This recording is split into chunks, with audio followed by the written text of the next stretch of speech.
Let me paint you a picture. It's the end of the month. You check your bank statement and notice $340 missing that you can't immediately explain. So you sit down, open your phone, and start counting. Netflix, Spotify, Hulu, Disney Plus, the gym you haven't visited since January, the meditation app you downloaded during a particularly bad Tuesday, the cloud storage you upgraded because your phone kept yelling at you, the news site you subscribed to for one article, the meal kit service you forgot to cancel, and the antivirus software that auto-renewed while you were asleep. Congratulations, you didn't get robbed. You just got subscribed. And here's the thing, none of those charges felt like a decision. That's the point. Because the subscription economy wasn't designed to give you value. It was designed to make paying feel invisible. Let's go back to where this started. Because subscriptions aren't new. Newspapers were doing this in the 1700s. Milk delivery did it in the 1950s. But those models were simple. You paid, you got a thing. The value was obvious and the cancellation was easy. What happened over the last decade is something completely different.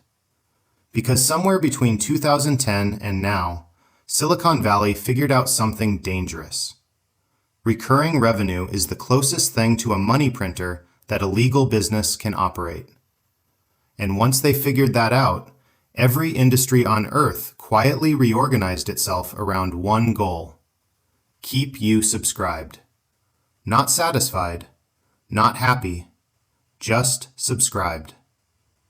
And the numbers back this up. The global subscription economy is now worth over $3 trillion annually. That's not a typo. $3 trillion of recurring charges, most of which consumers barely think about after the first month. Because here's how the psychology works. When you buy something outright, your brain registers a loss. You hand over $200 and something in your head flinches. Behavioral economists call this loss aversion. It's why spending hurts. But when you subscribe for $16.99 a month, your brain barely registers it. It's below the threshold of pain. It feels like rounding error. And companies know this.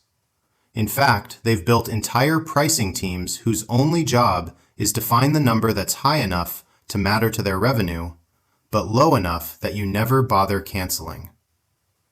And it gets worse. Because they don't just want your subscription, they want your inertia. Studies show that consumers underestimate their monthly subscription spending by an average of 2.5 times. Meaning, if you think you're spending $100 a month on subscriptions, the real number is probably closer to $250. And companies are counting on that gap. Because every dollar between what you think you're spending and what you're actually spending is pure profit built on your confusion.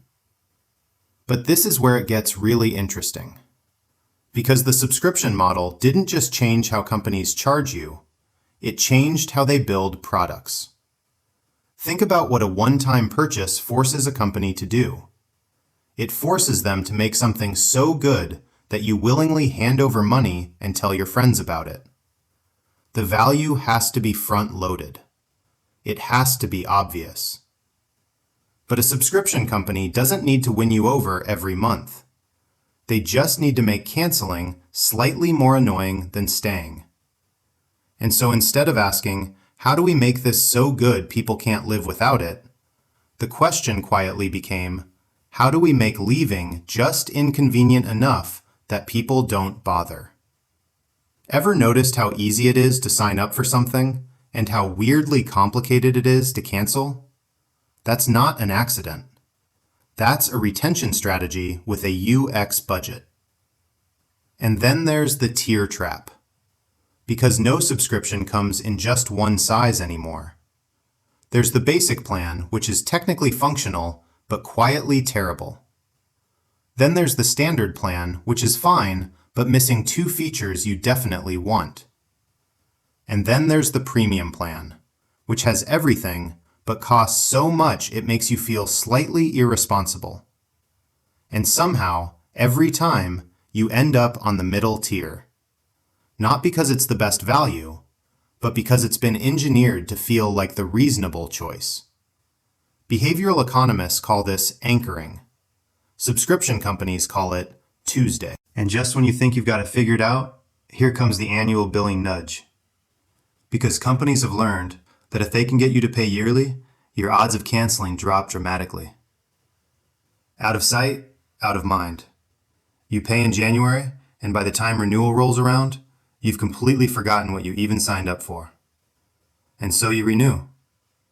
Not because you decided to, but because you forgot to decide not to. Now let's talk about what this actually cost you. Because $20 here and $15 there feels like nothing. But let's do the math nobody does. The average American household now spends somewhere between $300 and $400 per month on subscriptions. Let's call it $350 to be conservative. That's $4,200 a year. Over 10 years, that's $42,000. And if you had invested that $350 a month into an index fund averaging a 10% annual return instead, you'd be looking at roughly $71,000 after 10 years. Not from a salary raise, not from a side hustle, just from auditing a handful of apps on your phone. And the cruel irony is that most of those subscriptions aren't even being used. One study found that 42% of people are actively paying for subscriptions they haven't used in over 3 months. You're not paying for a service at that point. You're paying a company to exist in your life without contributing anything to it, which, when you think about it, is a remarkably good business model. So what do you actually do about it? Because I'm not here to tell you to cancel everything and live like a monk who deleted his streaming apps.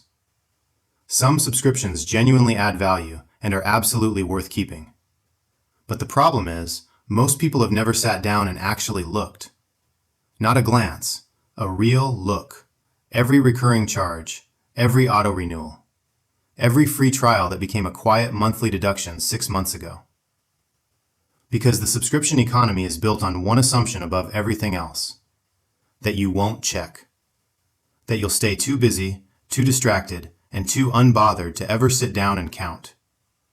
And for most people, that assumption is completely correct. So check, because somewhere in your bank statement right now, there is a company quietly collecting money from you every single month for something you forgot you even signed up for. And they are absolutely counting on you never noticing.